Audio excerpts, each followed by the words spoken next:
જય હિન્દ વિદ્યાર્થી મિત્રો। તો આજે આપણે ફાઇનાન્શિયલ એકાઉન્ટિંગ ફોર મેનેજર્સમાં તમારે જે બીજું ચેપ્ટર છે માનવ સંસાધનની તાલીમ અને વિકાસ અંગેની હિસાબી પદ્ધતિ। તો આ ચેપ્ટરનો જે દાખલો તમારે 2023માં પૂછવામાં આવ્યો તો આજે આપણે તેનું સોલ્યુશન કરાવવાના છીએ। આના અગાઉના વિડીયો આપણે મૂકેલા છે આ ચેપ્ટરના, જેમાં આપણે 2021માં જે દાખલો પૂછવામાં આવ્યો તો તેનું સોલ્યુશન કરાયેલું છે અને 2022માં જે દાખલો પૂછવામાં આવ્યો તો આ ચેપ્ટરનો તેનું પણ આપણે સોલ્યુશન કરાયેલું છે। એટલે કે દરેક દાખલાનું સોલ્યુશન આપણે કરાયેલું છે, ફક્ત આજે 2023માં દાખલો પૂછવામાં આવ્યો તો તેનું સોલ્યુશન કરાવવાનું બાકી હતું। તો આજના વિડીયોમાં આપણે તે દાખલાનું પણ સોલ્યુશન કરાવી દઈએ અને દરેક વિડીયોની લિંક આપણે ડિસ્ક્રિપ્શનમાં મૂકેલી છે। તો તે વિડીયો તમે હજી સુધી ન જોયા હોય તો તે જોઈ લેજો અને જે આ ચેપ્ટરનો પાર્ટ 1 કરીને આપણે વિડીયો મૂકેલો છે તેમાં આપણે વિગતવાર ચર્ચા કરેલી છે કે આ ચેપ્ટરનો દાખલો ગણતરી કરતી વખતે તમારે કઈ કઈ બાબત ધ્યાનમાં રાખવી, કયા સૂત્રનો ઉપયોગ કરવો અને કઈ રીતે તમારે ગણતરી કરવી, તેની દરેકની વિગતે આપણે ચર્ચા તે વિડીયોમાં કરેલી છે અને તેની લિંક પણ ડિસ્ક્રિપ્શનમાં મૂકેલી છે અને ઉપરની સાઈડ કોર્નર પર તમને આઈ બટન દેખાતું હશે, ત્યાં તમે ક્લિક કરશો તો પણ તે વિડીયો તમે જોઈ શકશો। આ ચેપ્ટરનો પાર્ટ 1 કરીને આપણે વિડીયો મૂકેલો છે તે। તો આજના વિડીયોમાં 2023નો તમારે જે દાખલો પૂછાયેલો છે તેનું આપણે સોલ્યુશન કરીએ। તો 2023માં તમારે જે બીજો દાખલો છે તેનું આજે આપણે સોલ્યુશન કરવાના છીએ। તો 2023માં તમારે SK લિમિટેડ કરીને દાખલો પૂછવામાં આવ્યો હતો। તો આ દાખલો સાવ સહેલો છે અને આ દાખલો 20 માર્કમાં પૂછવામાં આવે છે પરીક્ષામાં અને આ ચેપ્ટરમાંથી તમારે એક દાખલો અને થિયરી પણ પૂછવામાં આવતી હોય છે ક્યારેક ક્યારેક। તો તમારે આ ચેપ્ટરમાંથી દાખલો અને થિયરી કરવાની રહેશે। તો આપણે સૌપ્રથમ આ દાખલાની રકમ જોઈએ ત્યાર પછી આનું સોલ્યુશન કરીએ। તો આપણે રકમ જોઈએ તો આપણને રકમમાં કીધેલું છે કે ફેબ્રુઆરી 2023ના મહિના માટે SK લિમિટેડના રેકોર્ડમાંથી નીચે મુજબની માહિતી ઉપલબ્ધ છે। તો આપણે કયો માસ આપેલો છે? ફેબ્રુઆરી માસ।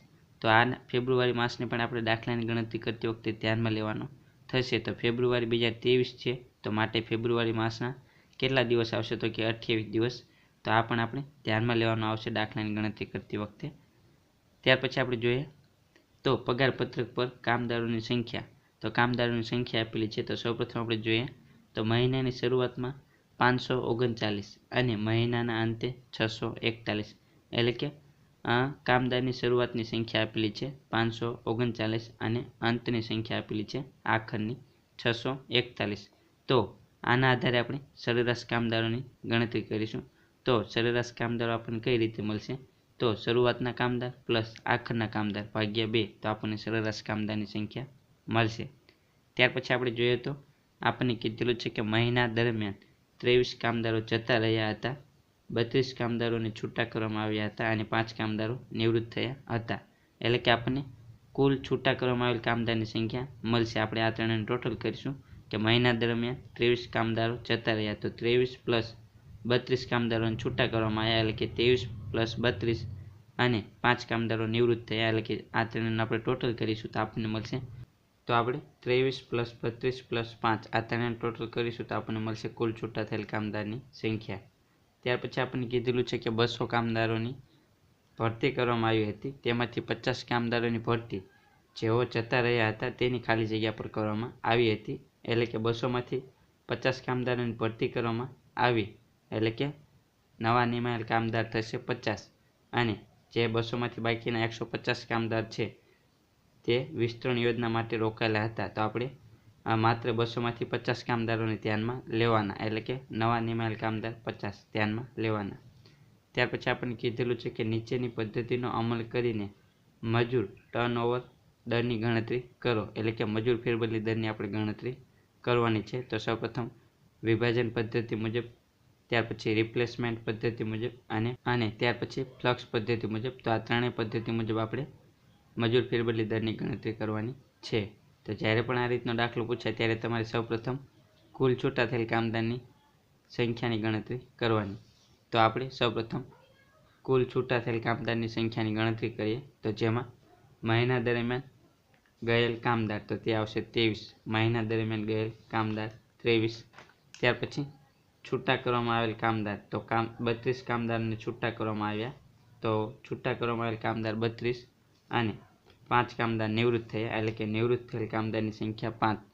તો આ ત્રણે ટોટલ કરીશું તો આપણને મળશે કુલ છૂટા થયેલ કામદારની સંખ્યા 60. તો આ થશે આપણે કુલ છૂટા થયેલ કામદાર.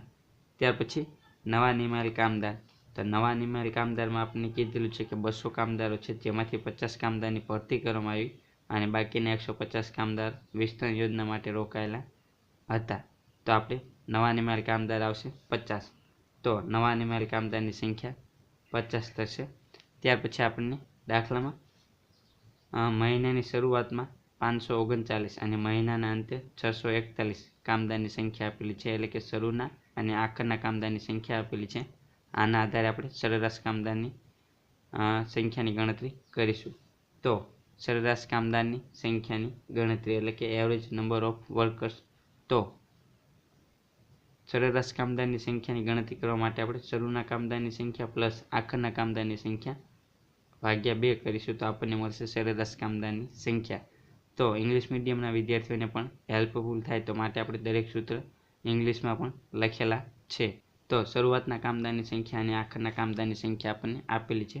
શરૂઆતના કામદાર 539 અને આખરના 641. તો 539 પ્લસ 641 ડિવાઈડ બાય 2. તો સૌપ્રથમ 539 પ્લસ 641 એટલે કે 1180 અને ડિવાઈડ બાય 2 એટલે કે આપણને મળશે 590. તો આ થશે સરેરાશ કામદારની સંખ્યા 590 એટલે કે એવરેજ નંબર ઓફ વર્કર્સ. ત્યાર પછી આપણને જે વિભાજન પદ્ધતિ, રિપ્લેસમેન્ટ પદ્ધતિ અને ફ્લક્સ પદ્ધતિ મુજબ આપણને જે મજૂર ટર્નઓવર દરની ગણતરી કરવાનું કીધેલું છે તેની આપણે ગણતરી કરીએ. તો સૌપ્રથમ વિભાજન પદ્ધતિ. તો વિભાજન પદ્ધતિ મુજબ આપણે મજૂર ફેરબદલી દરની ગણતરી કરીએ. તો વિભાજન એટલે કે છૂટા થયેલ કામદારની પદ્ધતિને આધારે મજૂર ફેરબદલી દરની ગણતરી. તો સૌપ્રથમ આપણે આનું સૂત્ર મૂકીશું. તો વિભાજન પદ્ધતિ મુજબ મજૂર ફેરબદલી દર માટેનું સૂત્ર આવશે કે છૂટા થયેલ કામદારની સંખ્યા છેદમાં સરેરાશ કામદારની સંખ્યા ગુણ્યા 100. તો છૂટા થયેલ કામદારની સંખ્યા આપણે આવશે તેની આપણે ગણતરી કરેલી છે. કુલ છૂટા થયેલ કામદારની સંખ્યા કેટલી આવશે? 60. તો આપણે છૂટા થયેલ કામદાર આવશે 60. ત્યાર પછી સરેરાશ કામદારની સંખ્યા. તો સરેરાશ કામદારની સંખ્યાની આપણે ગણતરી કરેલી છે તો આપણને કેટલા પ્રાપ્ત થયા? 590. તો તે આપણે ધ્યાનમાં લઈશું 590 ગુણ્યા 100. તો આપણને મળશે વિભાજન પદ્ધતિ મુજબ મજૂર ફેરબદલી દર 10.17%. તો આ થશે વિભાજન પદ્ધતિ મુજબ મજૂર ફેરબદલી દર. ત્યાર પછી આપણને જે બીજી પદ્ધતિ કીધેલી છે રિપ્લેસમેન્ટ પદ્ધતિ મુજબ મજૂર ફેરબદલી દર, તો તેની ગણતરી કરીએ. તો આ માટેનું સૂત્ર આવશે કે નવા નિમાયેલ કામદારની સંખ્યા છેદમાં સરેરાશ કામદારની સંખ્યા ગુણ્યા 100. તો સૂત્ર સાવ સહેલા છે દરેક પદ્ધતિ માટેના. તો નવા નિમાયેલ કામદાર, તો તેની આપણને દાખલામાં સૂચના આપવામાં આવેલી છે કે 200માંથી 50 કામદારોની ભરતી કરવામાં આવી અને બાકીના વિસ્તરણ યોજના માટે રોકાયેલા છે. તો 50 કામદારોની ભરતી કરવામાં આવી એટલે કે નવા નિમાયેલ કામદાર થશે 50. તો નવા નિમાયેલ કામદારની સંખ્યા 50 આવશે છેદમાં સરેરાશ કામદારની સંખ્યા. તો તેની આપણે ગણતરી કરી 590 આપણને પ્રાપ્ત થયા. તો તે ધ્યાનમાં લઈશું ગુણ્યા 100. તો આપણને મળશે 8.47%. તો આ થશે રિપ્લેસમેન્ટ પદ્ધતિ મુજબ મજૂર ફેરબદલી દર. ત્યાર પછી આપણે ત્રીજી પદ્ધતિ કીધેલી છે ફ્લક્સ પદ્ધતિ. તો ફ્લક્સ પદ્ધતિ મુજબ આપણે મજૂર ફેરબદલી દરની ગણતરી કરીએ. તો ફ્લક્સ પદ્ધતિ મુજબ મજૂર ફેરબદલી દર, તો તેનું સૂત્ર આવશે કે નવા નિમાયેલ કામદારની સંખ્યા પ્લસ છૂટા થયેલ કામદારની સંખ્યા છેદમાં સરેરાશ કામદારની સંખ્યા ગુણ્યા 100. એટલે કે આપણે જે વિભાજન પદ્ધતિ અને રિપ્લેસમેન્ટ પદ્ધતિમાં આપણે જે છૂટા થયેલ કામદાર અને નવા નિમાયેલ કામદારને આપણે જે ધ્યાનમાં લીધા તેને આપણે તે બંનેને આપણે અહીં સંયુક્ત રીતે ધ્યાનમાં લેવાના છે. તો નવા નિમાયેલ કામદારની સંખ્યા અને છૂટા થયેલ કામદારની સંખ્યા આપણે જોઈએ તો બંને આપણી પાસે ઉપલબ્ધ છે. તો નવા નિમાયેલ કામદારની સંખ્યા આવશે 50 અને છૂટા થયેલ કામદારની સંખ્યા, તો કુલ છૂટા થયેલ કામદારની સંખ્યા 60. તો તે આવશે 60 છેદમાં સરેરાશ કામદારની સંખ્યા એટલે કે તેની પણ આપણે ગણતરી કરેલી છે. આપણને કેટલા પ્રાપ્ત થયા? 590. તો તે ધ્યાનમાં લઈશું ગુણ્યા 100. તો 50 + 60 એટલે કે 110 છેદમાં 590 ગુણ્યા 100. તો આપણને મળશે આ ફ્લક્સ પદ્ધતિ મુજબ ફેરબદલી દર 18.64. એટલે કે આપણે જે વિભાજન અને રિપ્લેસમેન્ટ પદ્ધતિ છે તે બંનેનો ટોટલ અહીં આવશે. તો આપણે જોઈએ તો વિભાજન પદ્ધતિમાં 10.17 છે મજૂર ફેરબદલી દર અને રિપ્લેસમેન્ટ પદ્ધતિમાં 8.47. આ બંનેનું ટોટલ કરશું તો આપણને મળશે 18.64. તો આ થશે બંનેનો ટોટલ એટલે કે વિભાજન અને રિપ્લેસમેન્ટ બંને પદ્ધતિ મુજબ આપણને જે મજૂર ફેરબદલી દર મળશે તેનો ટોટલ એટલે કે સંયુક્ત રીતે મજૂર ફેરબદલી દર આવશે. ત્યાર પછી આપણે દાખલામાં સમકક્ષ વાર્ષિક મજૂર ફેરબદલી દરની ગણતરી કરવાનું કીધેલું નથી, પરંતુ આપણે તેની ગણતરી કરીએ છીએ કે જેથી તમને પરીક્ષામાં પૂછાય તો તમને ખ્યાલ આવે કે કઈ રીતે ગણતરી કરવી. તો જ્યારે પણ તમને દાખલામાં સમકક્ષ વાર્ષિક મજૂર ફેરબદલી દરની ગણતરી કરવાનું કીધું હોય ત્યારે તમારે આ સૂત્રનો ઉપયોગ કરવાનો કે સમકક્ષ વાર્ષિક મજૂર ફેરબદલી દર બરાબર મજૂર ફેરબદલી દર, એટલે કે જે પદ્ધતિ માટે તમને મજૂર ફેરબદલી દરની ગણતરી કરવાનું કીધું હોય તે અહીં ધ્યાનમાં લેવાનું, છેદમાં મહિનાના દિવસો ગુણ્યા 365 એટલે કે વર્ષના દિવસો. આ સૂત્રનો ઉપયોગ કરવાનો. તો આપણે અહીં ત્રણેય પદ્ધતિ માટે આ સમકક્ષ વાર્ષિક મજૂર ફેરબદલી દરની ગણતરી કરીએ છીએ. તમને જો પરીક્ષામાં એમ કીધું હોય કે વિભાજન પદ્ધતિ માટે સમકક્ષ વાર્ષિક મજૂર ફેરબદલી દરની ગણતરી કરો તો તમારે ફક્ત તેની ગણતરી કરવાની. તો આપણે ત્રણેય પદ્ધતિ માટે ગણતરી કરીએ સમકક્ષ વાર્ષિક મજૂર ફેરબદલી દરની. તો સૌપ્રથમ વિભાજન પદ્ધતિ મુજબ સમકક્ષ વાર્ષિક મજૂર ફેરબદલી દર.